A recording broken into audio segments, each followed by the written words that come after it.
Hello everyone. Recently I did a video using this faux stained glass kit from Dollar Tree. Now I will, if you didn't see that video, I'll try to remember to put a link right there in the description, right up there, and maybe in the description box too. But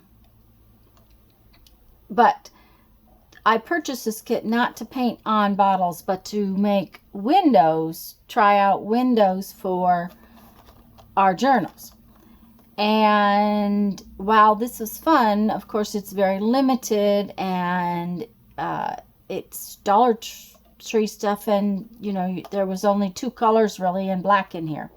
So I wanted to try this out using some other mediums, and of course I forgot to get the black out. You know, that's just always the case. Oh, that one's empty. Sorry, I'm just digging for my black paint.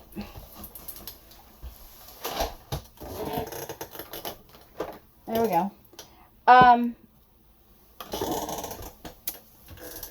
And I told you that I had some ideas when I finished this video up about other things to use to do that same kind of transparent stained glass window look. So I'm going to suggest things again that you can paint on. This is packaging material.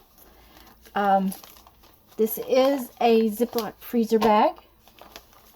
Now, I did use this instead of a sandwich bag simply because it was heavier and I thought it would hold up better for a window. This is a page protector. I didn't use one of these last time, and I probably won't this time because I want to use the same kind of packaging that I used last time. This is just a transparent packaging piece. This says stencils, but it's from just, you know, transparent packaging. Another thing that you can use is the backing sheet for these stickers. See, there's a transparent backing sheet, and it's a pretty nice weight packaging. I had saved a couple, but for some reason cannot find them. Don't know. And these are what I had in mind when I first bought the paint, was to use these are transparencies, Xerox transparencies. They're old. Probably came from the thrift store. They're actually kind of yellowed, but they're pretty nice. So I am going to try my ideas on 3 different backgrounds, 3 different substrates. That being the packaging, the transparency, and the Ziploc bag. Now, last time I used a really cheap little kid's brush, and this time I am going to use some better brushes because that's one of the things I found I did not like. I have craft paint here in 3 colors in black. I have matte medium, and obviously washi tape stuck to my Mod Podge. And I have my Mod Podge glue mixture. So I am going to try both of those when it comes to mixing things together, so that we can see if matte medium is better than my Mod Podge mixture. I have a Posca pen. I have some StazOn ink. And I have this little butterfly stamp. So what I'm going to do is I'm going to try several mediums on each of the substrates so that we can figure out if we like one better than the other. So that's my plan anyways.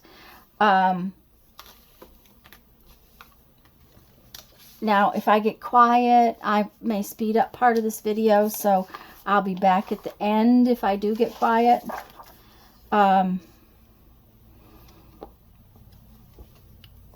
And we'll discuss it. I'll try to remember to make notes on things. Oh, this is Stays on ink. And if you're going to stamp on any kind of plasticky medium, this is really one of the best inks. You can use our archival ink. However, it takes a while to dry on a plastic medium. So you really want to make sure that it is dry before you go on to doing something else.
Alrighty.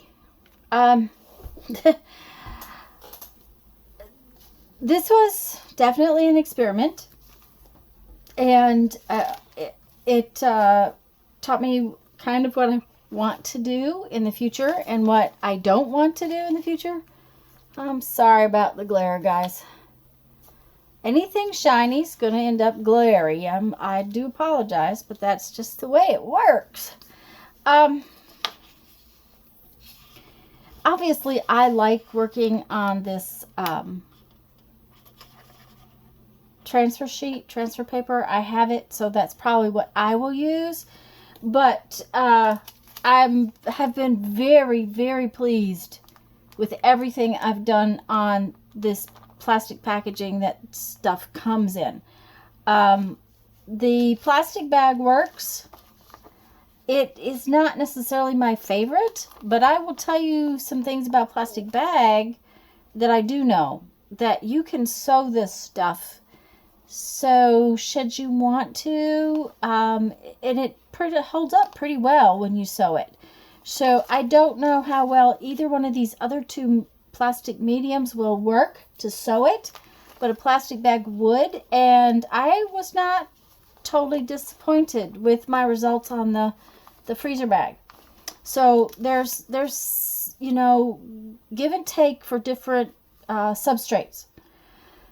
Now, as far as getting my design onto the plastic, of course, I would go personally with either the Stays On ink or my Posca pen. I really did this in a hurry. This was an experiment. I cannot get rid of that, I'm afraid. I really don't know why that's so bad. There we go. Maybe that's helped. So I was not taking a lot of time to do this. At the same time, paint and paintbrush to do my outlining, kinda messy. One of the things I'll tell you is get a tiny paintbrush and then work very carefully. The Stays On ink and stamping it or drawing it with a Posca pen, I really think would be my medium of choice. It just, the outlines come out so much crisper and nicer. And that was true on all of the substrates. All of them worked beautifully with the Stays On and the Posca pen. Now, as far as other pens, I used this Micron pen just to write with on the plastic bag, and you see it smudged. So this may be a permanent pen, but it doesn't always work. I would bet that a Sharpie would work nicely. Let's try it instead of a Posca pen. If you don't have a Posca pen, the only thing about the Sharpie is that even though it's black, it ends up kind of gray. Those marks are not solid black. The Posca pen, being paint, gives you a nice solid black line. As far as painting, the matte medium or the this one's Mod Podge, this one's matte medium. They're both okay. As far as painting an outline goes, they both will be okay. I will tell you the matte medium takes forever to dry. Forever. The matte medium is, I had to stop the video and let these dry before I could come back here and talk to you about them. Now then, as far as which one I liked painting the insides with better, that made there's a big difference in this. And I'm gonna, let me see if I can get you to come in really close and so that you can see these. I'm hoping you can see them. Okay. This is matte medium and this is the Mod Podge. Okay. Let me put it over top of writing.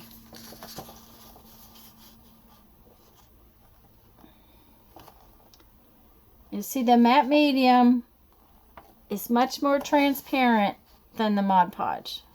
Now, I could probably put more Mod Podge in there, but as far as light showing through it, I really like the Mod Podge. It looks more like light's coming through it instead of that it's not got enough paint on it.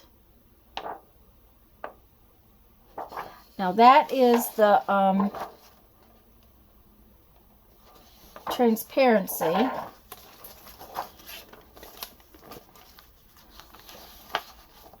This is the plastic bag.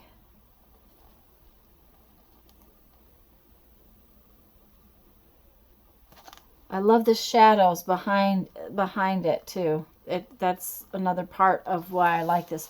But it was true on all of the substrates that the matte medium was much more transparent than the Mod Podge. It didn't matter which substrate it was on. That was the case. So either one works. I just happen to like the Mod Podge better. It painted on a little more like paint. It didn't, I had to kind of dab on the matte medium. And so it looks a little more solid. And now, this is a Mod Podge mixture. That's not straight Mod Podge. That is my Mod Podge and glue mixture that I use for collaging. I will link a video right up there on how I mix this collage medium so that you can see what it looks like. Let me get you back out a little bit. But I use it for a lot of things. And matte medium is designed to thin out paint, things like that. It's just, and it works. It does make it thinner, but it also made it so transparent that it didn't do the glass kind of look that I wanted. So I like that better. Now, that doesn't mean you would like it better. These are just an experiment. How are we going to use this? Well, my thought is windows in journals.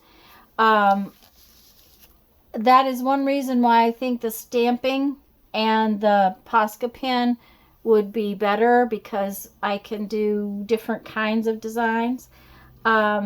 Painting the outline is difficult. Of course, I'm not really a painter, so that's part of it. Anyways, if you have any questions, please put your questions in the comment box below, or in the comments below. Sorry. I hope that this gave you some ideas. It gave you somewhere to take this and do something fun with it. I think that there's a whole lot of things that we could be painting. Just dawned on me, we could paint maybe the windows in one of these window envelopes. We could actually paint it and then paint it with one of these paints, and then whatever our things behind it would show up. So, you know, I'd love to hear what you're going to do with it. I'd love to see what you're going to do with it. By the way, we do have a Facebook group. The link is in the description box. And we show off our different artwork there. I'm going to read you a quote from our 1001 Ways to Creativity. And then I have to get busy. I got work to do. Tearing something up and throwing it away can be a positive and creative action, just so long as you are doing so in order to start again. Tearing something up and throwing it away can be a positive and creative action, just so long as you are doing so in order to start again. And that doesn't say whose quote that is, but it's interesting. So now, go have fun. Make some art. Bye-bye.